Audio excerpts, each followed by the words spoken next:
So if I wanted to just continue on, I would just continue mixing various different shades and laying them in here next to each other. And this is just so much fun.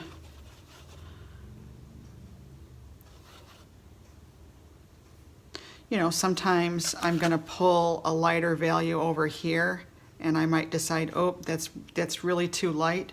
So then I'll just darken it. I'll add some blue to it and, you know, go over it again. And that's what this painting is. It's just a build-up of all these different bold strokes like this. And if one of them isn't right, no problem. Just, you know,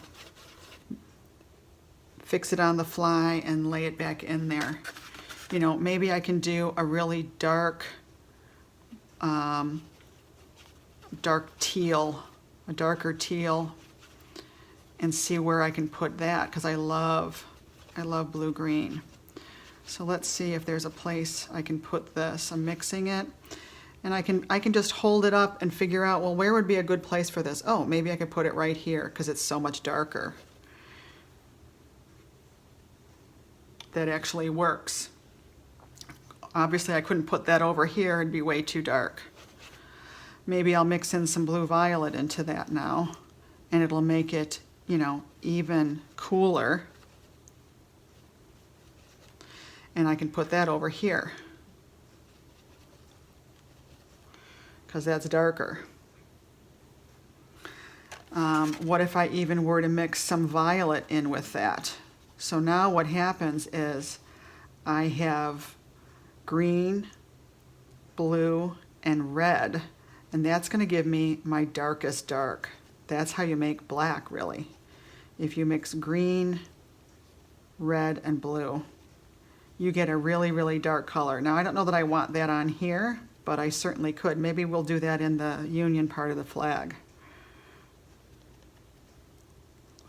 So I'm just trying to get as dark, the darkest dark I can possibly get with these colors, and this is probably it. So let's put that in here.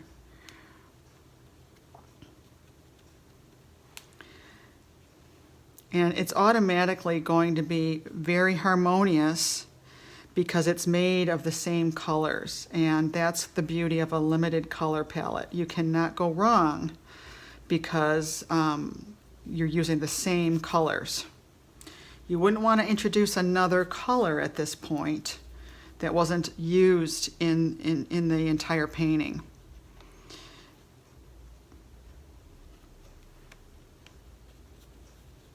So that is a, you know, a natural black, a chromatic black made from these pigments, and it just naturally goes with it. The other thing I did on this painting is I kind of went along and did these like edges.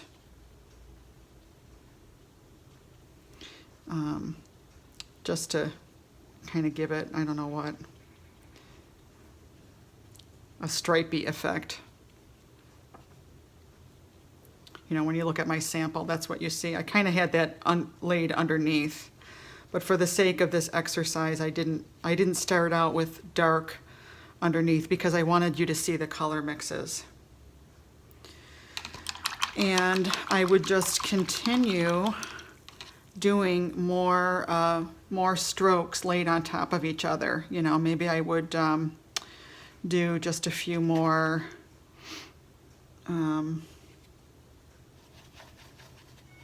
let's do some more blues in here.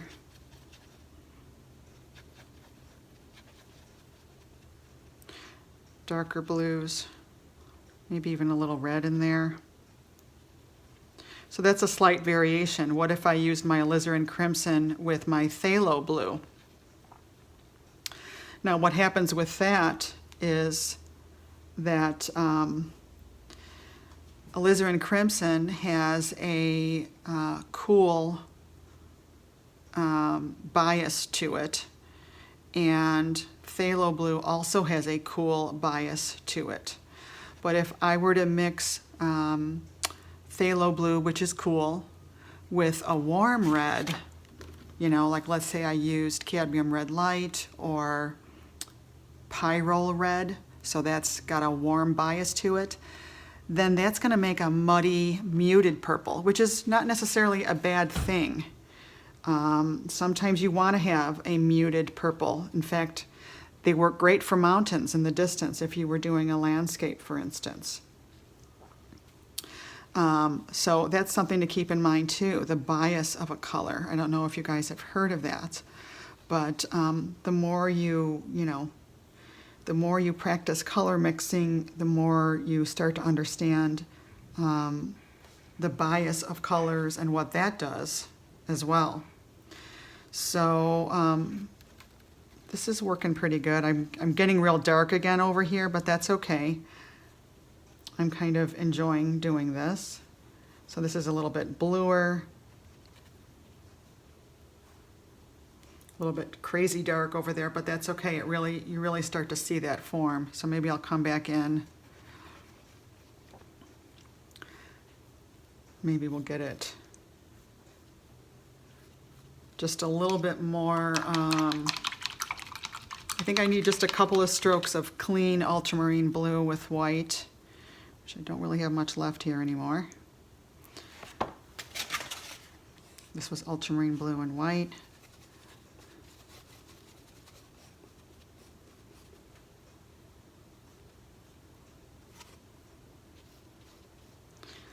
Just kind of deepening up some mid-tones just a bit. I feel like I really lost my mid-tones in here, so I'm just adding them back in.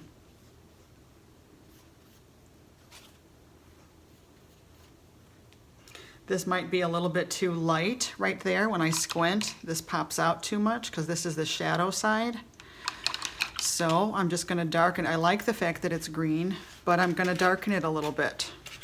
So I'm just going to try and find that color on here. Maybe I can use this line that I got right here. And yeah, that actually worked pretty good. I can add a little more green to it.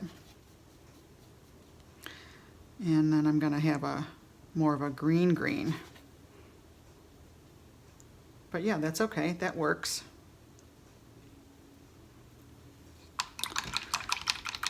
So that's it. I think I've demonstrated enough of the point I was trying to make, how you can develop your values in your colors at the same time. You want to think about value first before color, actually, because that is what's going to create form, and it's what creates interest for the human eye. That's what's going to draw someone across the room to look at your painting. It's not necessarily the color, it's the value. We think it's the color. Value does all the work and color gets all the credit, but what subconsciously attracts us is the value first. So that's it, guys. Hope you got something out of this.